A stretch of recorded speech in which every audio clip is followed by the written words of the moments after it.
Hey, everybody, and welcome again to another episode of the Risk Matrix with myself, Dr. Martin, and Mr. James Junkin. I am so glad to be here in this episode because I am with two people that are really, I consider to be mentors and leaders in occupational safety and health. So I don't know if I get to talk a lot because, Chris Martin and you, Dr. Martin, are people that I look up to as mentors in this field. And I think it's great to have both of you on this podcast. Woo! And he didn't even say roll tide, Chris. He spent that time sucking up to you and I, so we better make good on this. Oh, it's coming. It's This coming. conversation here. It's coming. You've tempted fate, Dr. Martin. He's I know he's gonna say roll tide, but I was surprised by that, and I'm blown away, and I'm gonna name my next child after him. But so let's move on here. We got Chris Martin here today, and he's gonna speak with us a little bit about some pitfalls within incident investigation. He's a master at what he does. Let me tell you a little bit about him. Chris is the health safety environmental manager for Deep Blue, a privately held water infrastructure and midstream company. He spent the last 20 years of his career in oil and gas, focused on safety and environmental compliance, with 15 of those years being spent with service companies and consulting, and 5 years in corporate level HSE management with Concho. I was gonna say Conco because that's like a sea creature. Earthstone Energy and now Deep Blue. Chris is passionate about bridging the disconnect between operational goals and those of HSE by working with stakeholders to increase understanding of return on investment for safe and environmentally responsible operations.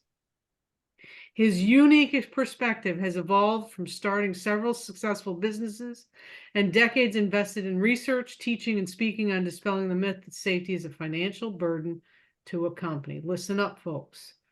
Chris completed an AAS in Occupational Health and Safety Technology in 2004 through Odessa College and a BS in Occupational Safety and Health through Columbia Southern University in 2017. Go Knights. Go Knights. Go Knights. He is also a dual CSHO with TEACS and a construction site safety master through the National Center for Construction Education and Research. When not working, Chris works on mastering patience by raising 2 French bulldogs and trying to be a less inept guitar player. Chris, we need to get together because I'm teaching myself mandolin. Well, that's quite a challenge. So take it away, James. Let's introduce Chris. Welcome, Chris. And before we get to our discussion today on some of the pitfalls of incident investigations based on your experience, I want to talk about the risk matrix powered by Veriforce and what's coming up. I'm so excited about this because we are on the move. We are headed to the Veriforce Select Client event in New Orleans, Louisiana, May 15th and 16th, and we'll be broadcasting live from the event. Roll Tide, let the good times roll, baby. That means we're going to have actual live guests and a live audience so we can have interaction and participation. Now, risks come in all forms, right? And we're going to be welcoming another good friend and also Veriforce Strategic Advisory Board member back to the podcast, Brent Kettlecamp, who is an attorney with the law firm Ogletree and Deakins, to discuss some of the legal risk around cybersecurity. So if you're a Veriforce network member, check your inbox for the in-person participation to the May 2024 Veriforce New Orleans Select Client Series event. But if you can't make the event live and you follow us on either Spotify or YouTube, rest assured it'll still be there. You can check it out as it's normally broadcast time. Welcome, Chris. You're in the Matrix, baby. Well, that was quite a humbling introduction. So I hope I can live up to it. I appreciate the opportunity. Well, we appreciate your passion because you have the same passion that Dr. Martin and I have for the worker.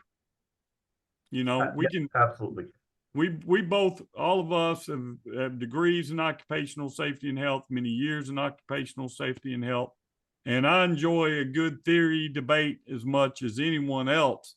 But at the end of the day, it's about getting workers home safe from high hazard jobs in as good a condition or better than when they left their families. And unfortunately, all of us have experienced serious injuries and fatality investigations. And today I want to talk to you a little bit about some of the pitfalls of those investigation techniques that you may have seen throughout your career and how we can fix that. And we'll just take it wherever this goes. But right now, everyone in safety is talking about SIFs and PSIFs, et cetera. So here's my first question to you. How do we bend that curve if we don't improve the quality of our investigations? Well, you can't. I think something you wrote recently about a systematic approach to addressing SIF really hit the nail on the head. There's no silver bullet, but one of the critical components to driving down incidents and to protecting our workers is when something goes wrong, and regardless of the severity, it's the potential severity and the severity. What do we do with that? It's a learning opportunity. And if we don't develop meaningful corrective actions and then put those corrective actions into a continuous process improvement cycle, it's a missed opportunity to reduce SIF potential moving forward. One of the pitfalls I've found in my career is this pressure between the hiring client and the contractor if one of these events happens on the hiring client location. What I mean by that is, and maybe you've experienced this as well, maybe you too, Dr. Martin, an incident occurs, regardless of severity. I need an incident investigation, corrective action on my desk in the morning when I come to work. And I think that pressure sometimes leads to incomplete investigations that leave hidden risk, undiscovered risk, unidentified causal factors still laying within the work process. And then we see that particular contractor or other contractors repeat the same incident. What do you think about hiring client pressure to get it done quick? Yeah, I think without question, it's incumbent on us as hiring clients to give the vendors enough time to conduct a thorough investigation, to identify those causal factors and develop their corrective actions.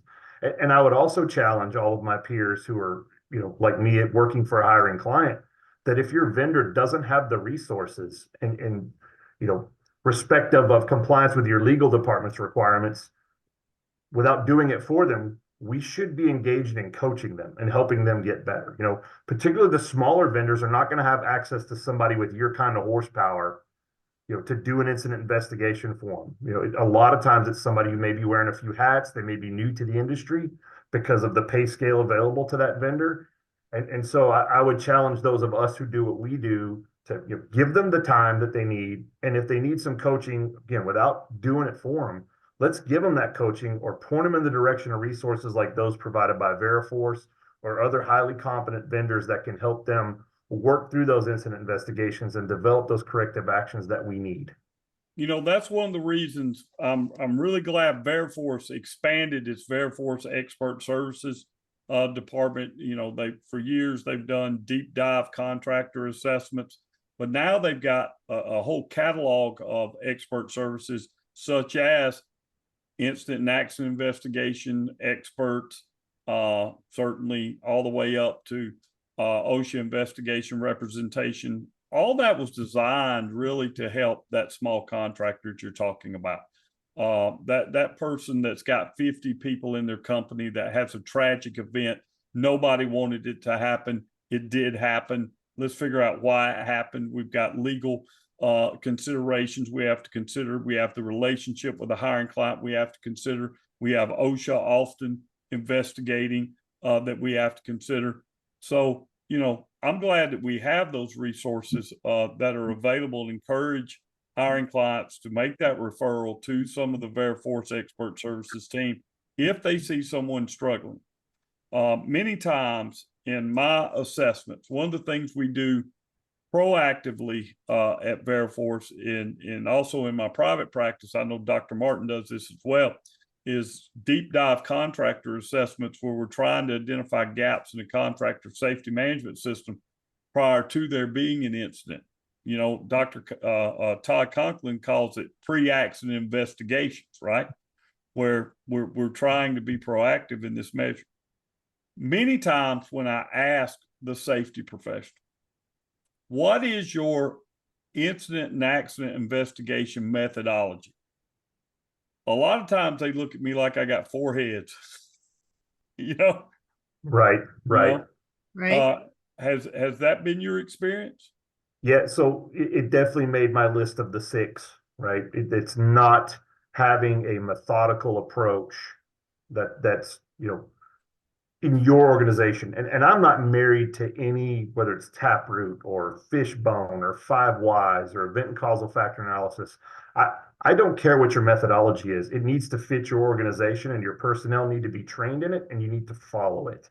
Whatever the case may be. I've seen all of them work, and I've also seen all of them fail because they're not followed, right? People will jump around, or they don't have one. Right. What you'll have is, you know, a lot of times it'll be, again, what are these smaller contractors, and someone in operations is tasked with writing an incident report, which is, you know, Chris wasn't wearing his hard hat. That's why his head got hurt when the wrench fell on his head. Right? Okay. That's a summary. It's not an investigation. Right. Probably missed a few things there. And so I try to teach that as a coaching moment with a vendor where I'm going to punt that back to you and say, we got to do better. And I'm going to give you some resources on, you know, that you could use to do that better. And then I expect a better result from you, right? I'm looking for a much better outcome. But yeah, certainly following some sort of methodical approach, whatever system fits your company. Again, I don't advocate for any, but if you're on a budget and you're looking for something, Dr. Oakley's book on accident investigation techniques for me is the cornerstone text to begin to understand how to conduct an incident investigation, how to identify causes versus conditions. Another one of my 6 mistakes that I typically see are pitfalls. So just a great foundational book if someone's looking for a resource. Okay. What's another pitfall that you have on your list? So the first one is blame, you know, for me. And in fact, I think today you actually liked someone's post. I saw it, and it was very well done. Someone had put something together about, you know, a guidance document on mistakes they've seen over the years in incident investigation. I thought very well done, and I wish I could give credit to the author. But yeah, seeking to blame, you'll find blame. Right? When you enter the incident investigation with the intent to figure out who did what wrong, that's what you're going to find. Rather than looking at the totality of circumstances, building your timeline, and being willing to go as far back as necessary and through the event in a way that allows you to uncover all of the causal factors. And some of those can be uncomfortable. And sometimes the finger ends up getting pointed back towards leadership, whether that's frontline, middle, or senior management, right? And so being able to enter the process with the end game of not blaming. Are we going to find out if we do a thorough investigation that someone might have done something that was a violation of our company policy or procedure? Yes, it's going to come out. But if that's all I go into the process looking for is who's at fault, then when I find that, what I've seen is typically people will stop there and go, well, good enough. Chris Martin did it. We're done. Right. On to the next incident investigation. Human behavior is the cause. So well, let's make a distinction here, because I know James likes to talk about the employee misconduct defense. It's sometimes there is a modicum of blame that needs to happen, right? But blame should not be find it and stop, right? An investigation is to find all of the root causes, all of the factors, all of the things that went into this. And later on, if everything leads to that employee misconduct, somebody just didn't care, right? Then that's one thing.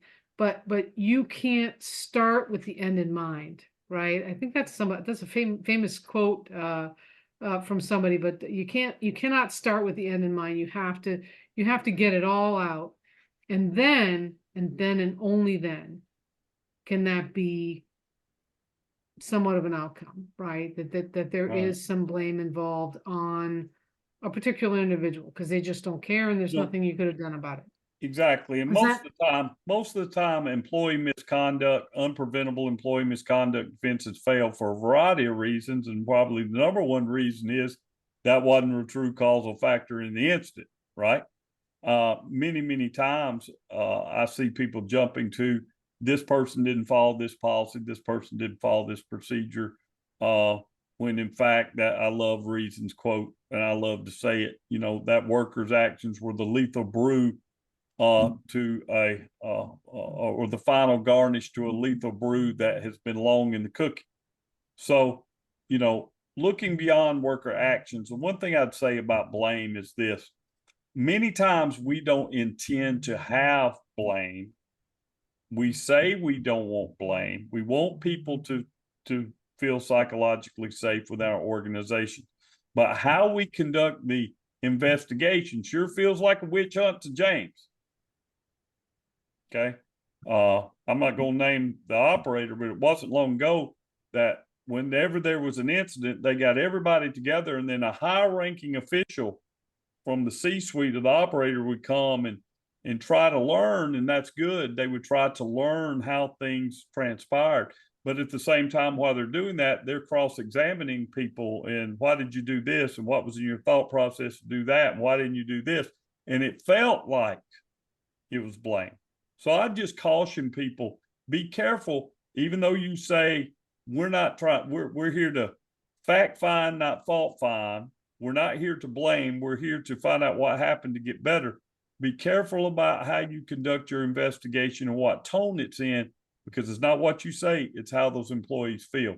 And if they come out of the investigation feeling as if all fingers are pointed at them unjustly, then they may not give you critical information that you need to get to a good investigation. All right, what's the next one on your list? So confirmation bias is a big one, right? And I've seen that be more of a problem, oddly enough, with experienced investigators or people that you would typically refer to as an SME that you bring into an incident investigation. And I want to pick on my drilling and completions guys for just a minute in the oil and gas industry. Someone who's been in the drilling industry for a long time hears an accident, you know, hey, this happened, and they will immediately in their mind formulate a vision of what took place. Not universally, right? I'm pointing or painting with a broad brush here, but they'll make up their mind what happened, and then they go out and they look to prove that they were right, rather than going out there and just letting the facts lead them through the investigation. They are what they are. I always tell everyone when I'm training incident investigators, look, whatever happened before you got there, and what you think happened, what you envision in your mind, and none of us can prevent that. If you called me on the phone right now and said, hey, Chris, we had a confined space accident, there was a fire and a guy got burned, I can't help but in my mind start asking questions and envisioning what that might look like before I get there. What I cannot do as an incident investigator is let myself decide what happened and then get there and look for the evidence to prove that I'm the smartest person in the room, and I'm going to prove that what I thought was what happened is what happened. You know, I that's have a trouble hard with thing that. to know. That's a hard thing to do. I have It's easy trouble to with say. that. So what I do, Dr. Martin and Chris, I tell them, don't tell me. Don't tell me. I don't want to know. All I need to know is you had a confined space incident and somebody got burned. And then there are other things about, you know, whether this investigation is going to be protected by attorney-client privilege or whatever. That's a whole nother conversation. But in the bare bones of the accident, I don't want too much information from what they think things happen, because it's a natural occurrence in my brain to try to start putting it together, even though I don't want to put it together. You know, when I do investigations, you know, I think about them, man. I'm in the shower thinking about the sequence of events and the evidence and things of that nature. So too much information can influence the direction your investigation goes to result in confirmation bias. So one of the things, Chris, and I just want to interject here, that I learned from James a while back, because I know he's been through several fatality investigations, really rung true for me. Just made a whole lot of sense. He had a fatality. I want to say, James, you remind me, about a week before Christmas. Yeah. and Almost you 3 did years those. ago, 7 days before Christmas. You have to fly up to North Dakota or somewhere cold like that, and one of the really great things that I think that you said to me at that time was that before you went and looked at where something happened, where this fatality happened, right? You started from way off in the distance, right? You started from the top of the hill or down the road or something like that. Yeah. And your frame of mind went from macro focus to micro focus, right? Because in the mind of the worker's thinking macro focus as they're doing this job, they're thinking about the tasks that they've been asked to do, they're whatever, and the micro focus might be on, in this case, the shop in which it happened. But there were so many things that were going on beforehand that there were so many clues in that incident investigation before that person even got the truck inside the shop and et cetera, et cetera, et cetera. And so this is something that I learned from James, and I wonder if that's something that you do in some of your incident investigations as well, as you go from macro focus to micro. Yeah, I think absolutely. Always start from out and then work your way in and try to go in without any preconceived notions. And I think for us as professionals, as long as we acknowledge that we can have confirmation bias too, and that we may, find ourselves immediately putting on the blinders and going to the point of the incident, then we're more likely to catch ourselves and take this harkens back to a systematic approach. If you follow a process every time and say, look, regardless of what it was and how severe it was, I always follow the same approach. And if it is to start from afar and work your way in towards the incident, to interview in a certain order, collect evidence in a certain order, follow the process, you're less likely to miss the steps where you might find some of that critical evidence that'll help you get to those causal factors and and ultimately corrective actions. One of the things I think where investigations fail is we get people together, Chris, and we say, write a witness statement, right? And we take their witness statement. We don't interview them from the witness statement. We just take the witness statement. And a lot of times there's really critical details that get left out of what the written statement is. So how do you go about interviewing witnesses to get those critical details out of them from the witness statement? Well, that's tough, right? So interviewing witnesses, and this is something I learned a lot from Paul Padgett, who I worked with for a number of years, just another brilliant safety professional. When interviewing witnesses, back to eliminate your confirmation bias, you hit on how you make the approach has a tremendous impact on whether or not that individual is going to share information with you. If you're confrontational or suspicious acting from the word go, then they're going to withdraw inward and become very guarded and probably not going to, or less likely to share information with you at all. So it's the tone you set in your introduction. It's the tone you take with that employee. And then it's using active listening with that employee. So what I think I just heard you say was this, right? And asking a lot of open-ended questions. But if you can't create comfort in the dialogue, you'll get nowhere. Right. They have to be comfortable with you. And then don't ask a lot of yes and no questions. Right. Paul would just get onto us. Say you can't say yes or no. So I've actually been witness to James and another one of our colleagues, Brent Kettlecamp, interviewing some witnesses recently. And they create a very comfortable atmosphere, is what we just talked about, right? But one of the other things that they do, and I'm wondering if you do this too, and what are some tips on doing this, is to approach a question that you're trying to get an answer to in a number of different ways, right? And can that be done with one interviewer, or does it have to be an approach that uses two different interviewers kind of asking questions in a comfortable way from different angles? Or can one interviewer effectively do that in a comfortable interview stance, just to kind of, what you're trying to confirm is what the answer is, and is there more to what somebody's going to say, or is it really the answer or not? Does that Sure. make sense? Or is that It kind of a does. convoluted question? It does. And so it's going to depend on the skill level of the interviewer, for certain. Some interviewers may be trained in something like kinesiological interview, which is going to help them guide the interview process. Some folks just have, a tremendous amount of emotional intelligence. And so they're able to read the interviewee, if you will.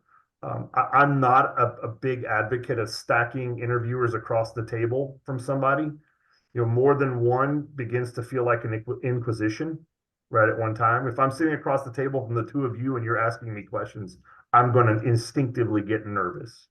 So Right. I'm a much Right. bigger fan of a one-on-one type interview, or at a minimum, sit at a round table or sit in a T type shape where there may be an advocate in there for that employee as well while you're interviewing them. But yeah, I think it's going to depend on the skill level of the interviewer, and they have to make that very conscious decision to approach it in a non-confrontational way.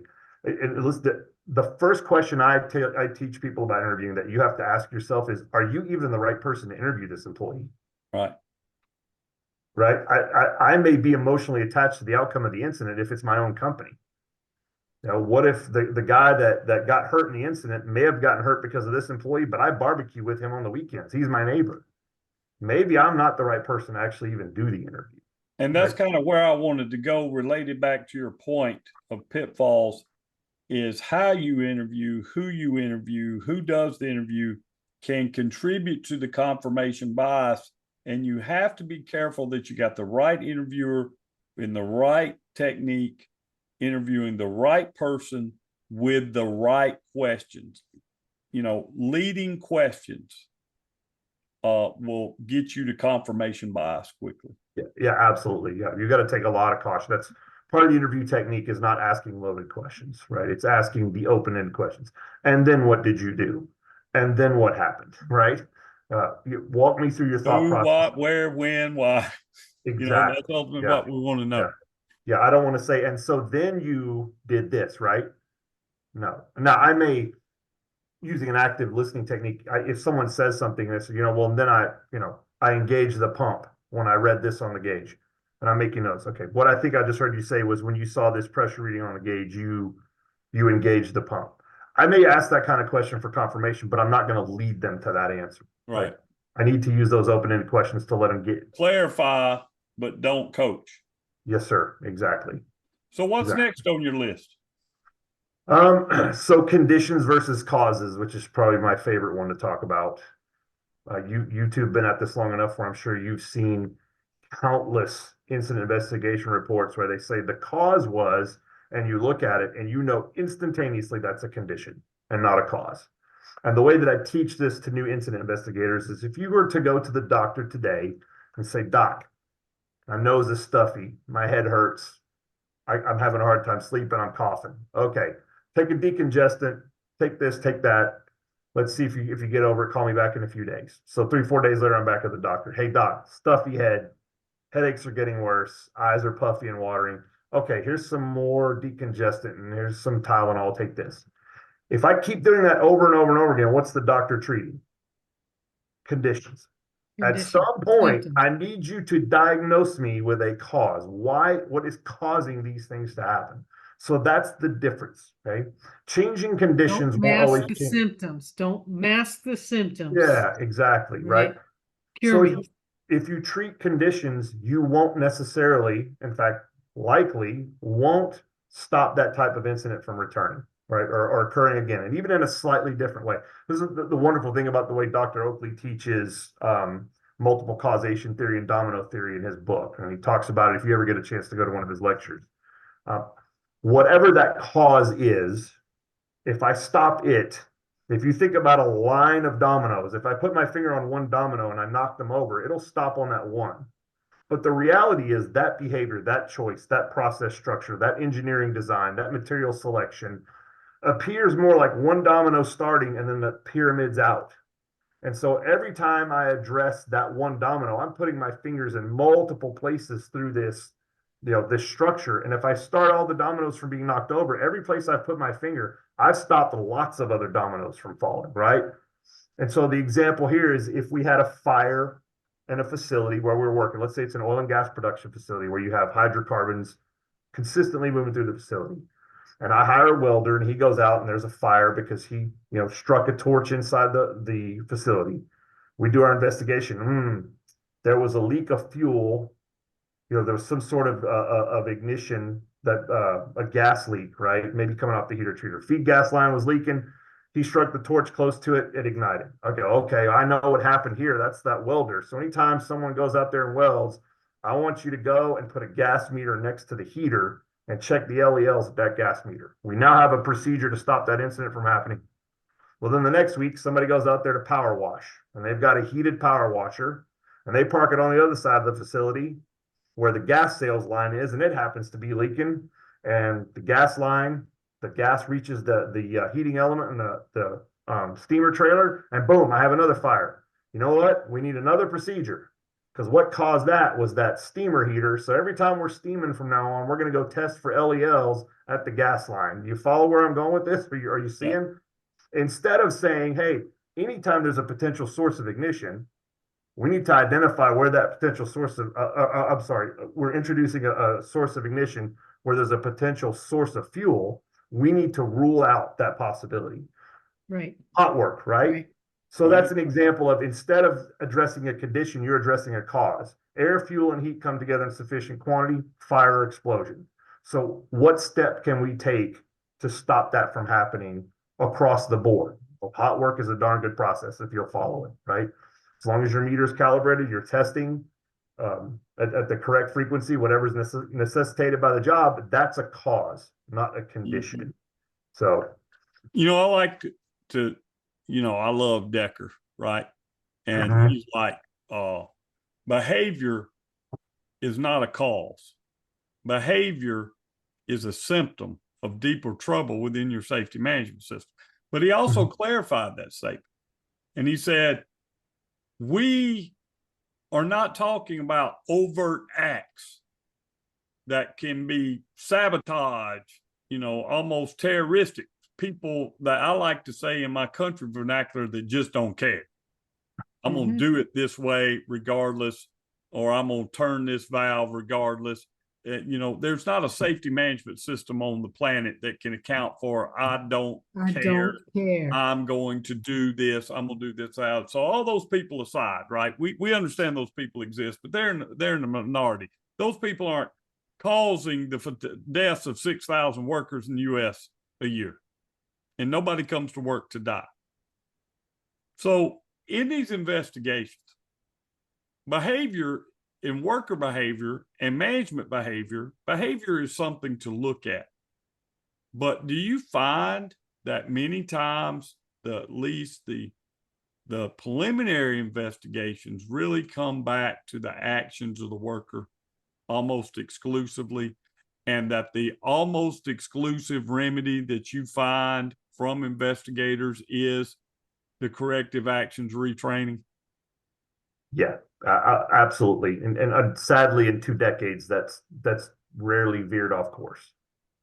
Please don't say retraining, right?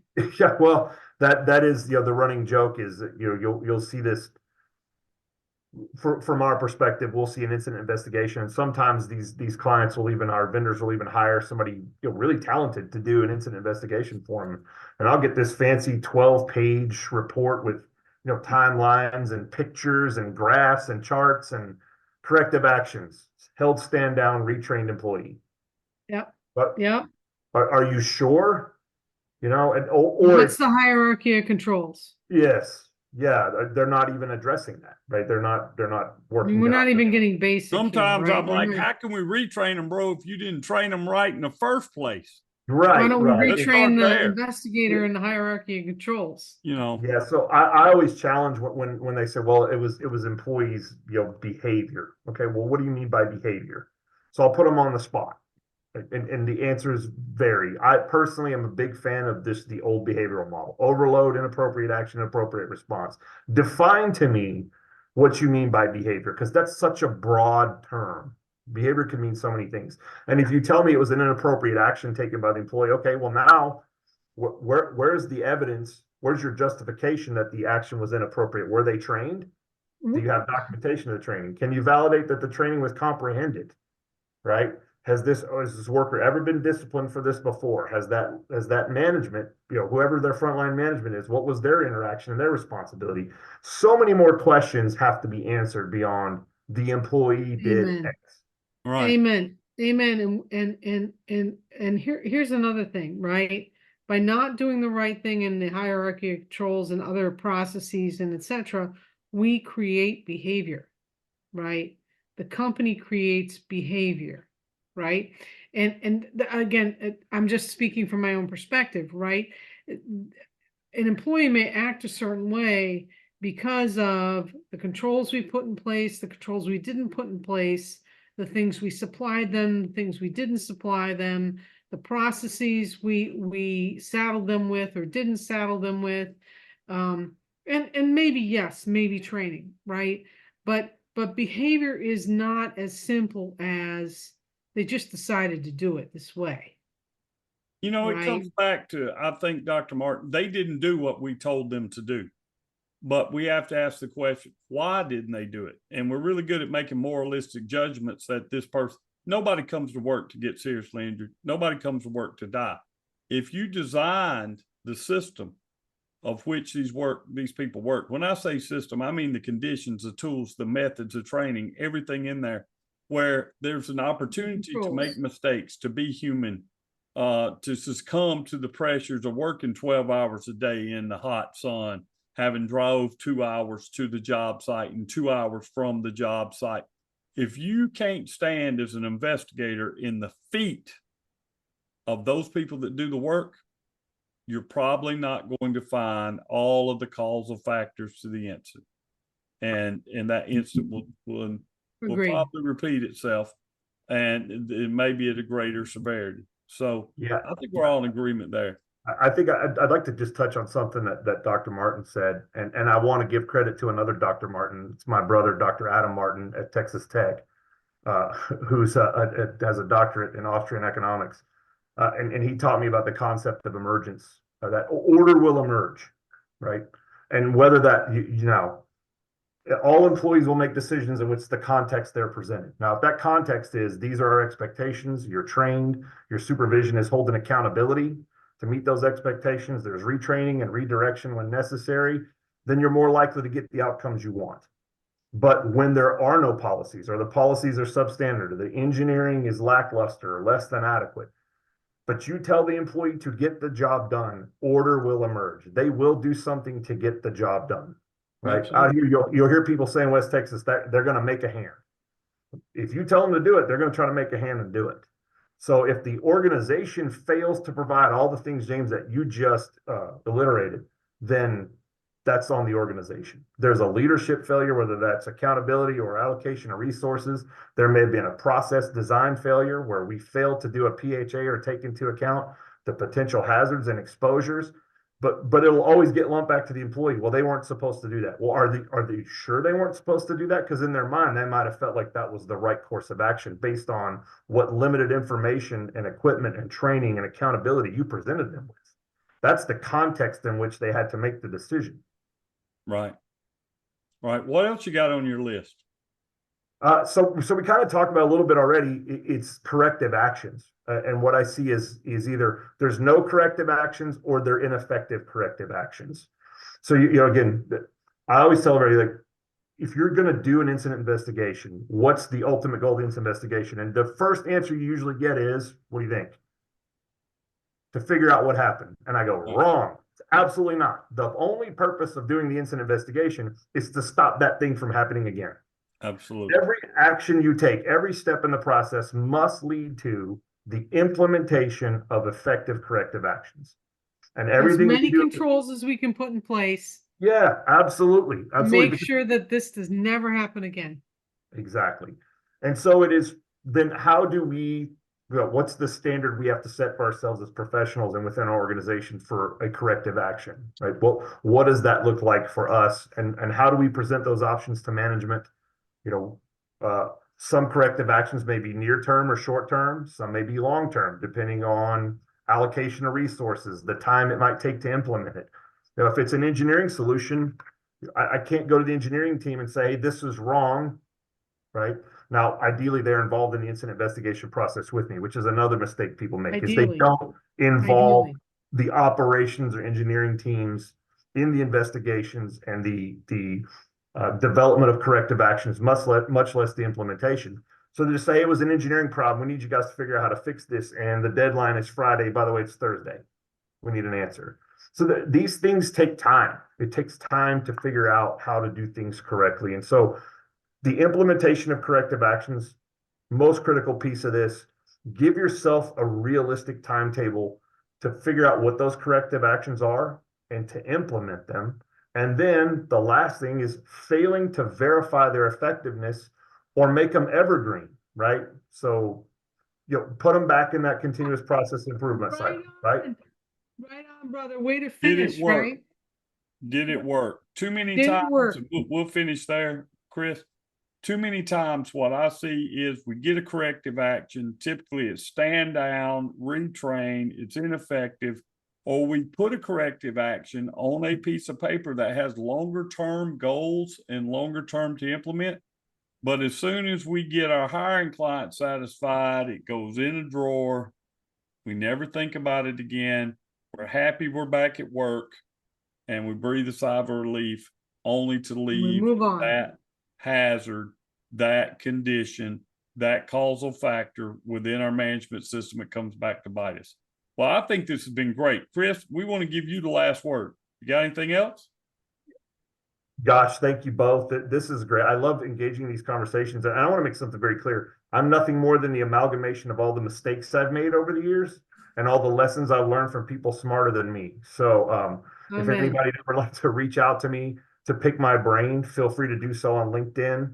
I'm sure you'll post my link somewhere there where they can reach out. But just understand, if you reach out to me, I'm probably going to return the favor at some point and ask questions, because I think the pursuit of constant growth is something that is incumbent on all of us as HSE professionals. We constantly got to be looking for what we don't know, what we can learn to do better, what we can learn from each other. So I want to compliment the two of you for the work you're doing, because I listen to this podcast all the time. It's been tremendous. So tip of the hat to the both of you, and congratulations for what you've done so far. And I look forward to seeing what you two do with this moving forward. Thanks, Chris, for everything you do. We really appreciate you too. And I agree with you. If you went up on the elevator under somebody else's power, make sure you send it back down for somebody else and answer that phone call when you get that call. So I'm going to let James take us out of the risk matrix. Thank you again, Chris, for joining us. And thank you to all of our listeners like Chris on the risk matrix. Hey, if you're a listener, want to be on the podcast, hit us up. We're always looking for cool guests. But thank you for following us over there on YouTube, on Spotify. Hit that like button, smash that subscribe button. Look for our episodes drop every Tuesday, somewhere around lunch. And until next time, y'all keep bringing those workers home safe.